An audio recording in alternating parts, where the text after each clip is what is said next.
All right, folks. Welcome to East Chattanooga. Some housekeeping rules here.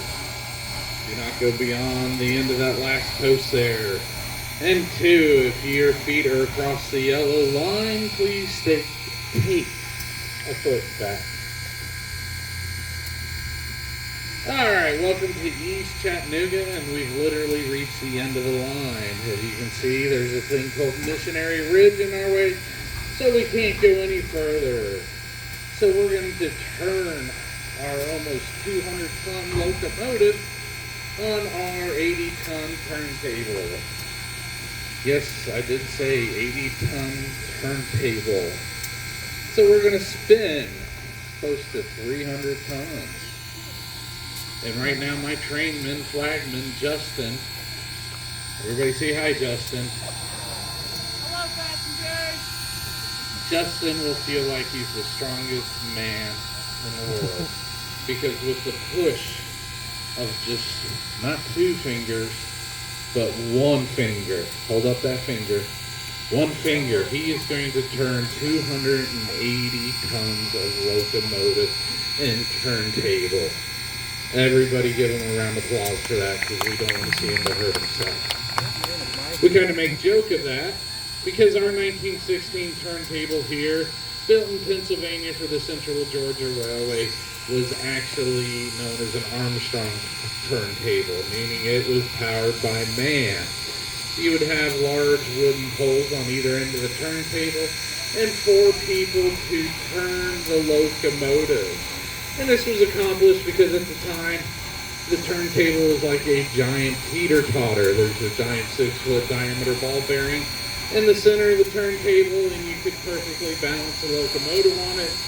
And then with just a little bit of effort, 4 men could turn a 200-ton locomotive.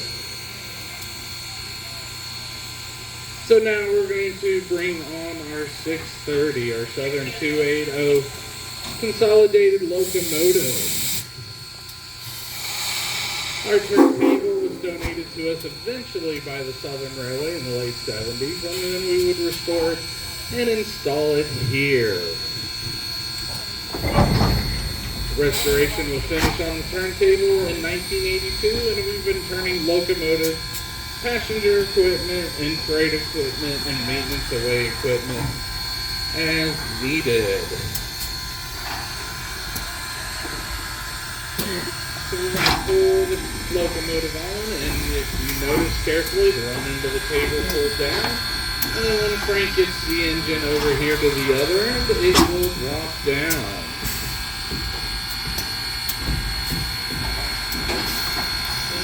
And there's the drop. Alright, so we're going to spin our locomotive, so we can go the other way. A little history about Southern 630. It was built by the American Locomotive Works, otherwise known as ALCO, in 1904. Everybody wave to our engineer, Frank. Say hi, Frank. Say thank you, Frank. It was built in 1904 for the Southern Railway as a 280, meaning the 2 pilot wheels, and then the 8 driving wheels, and then no wheels on longer the firebox or a trailing truck. So a 280 consolidation. The locomotive would serve the Southern Railway pretty much in western North Carolina on their Murphy branch. And then when Southern decided to dieselize, the locomotive was sold off to a short line in eastern Tennessee, western North Carolina, and would serve that short line railroad until the early 1960s.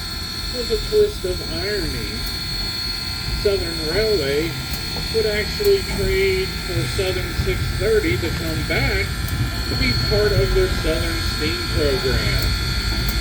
Southern 630 in the 1960s and 70s and early 80s would be running on the main line. And then in the late 90s, Norfolk Southern graciously donated the Southern 630 to us, and we restored it, and it's been operating ever since. So we're going to line up here on track 2 and take 630 down to the other end so we can be ready to go back to Grand Junction.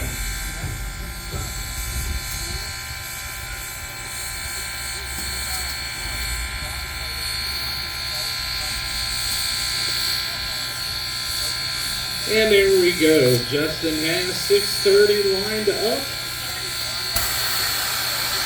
And they're going to run around our train. So that completes our turntable demo. Everybody say hi to Tyler, our fireman up there. He's the one keeping the fire and the water going to make steam. So if you all want to follow me down to the crossing here, we'll go over to the back shop for a brief tour of our back shop facility.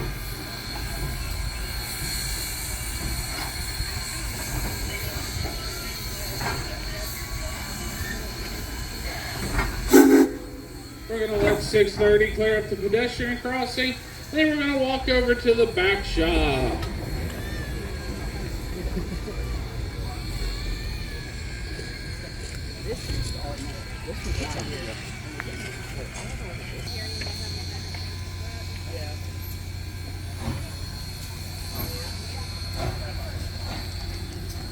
Alright folks, back shop tour this way.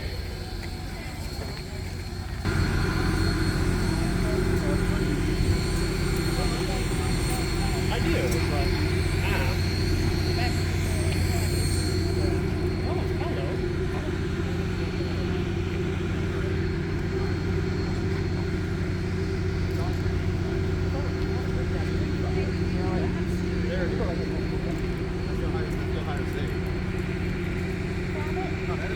That's the Ohio State. Best you can.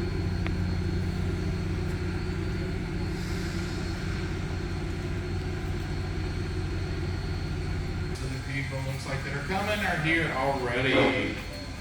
Like I said, welcome to our back shop facility. Essentially a modern day version of the old time back shop used in the railroad facilities. So we can turn drivers that are 90 inches in diameter for a steam locomotive. The white locomotive in the back is a cosmetic restoration for the Roanoke chapter of the NRHS. That is the first Norfolk and Western SD40 ever delivered, number 1580. So we've been working on that for a few months.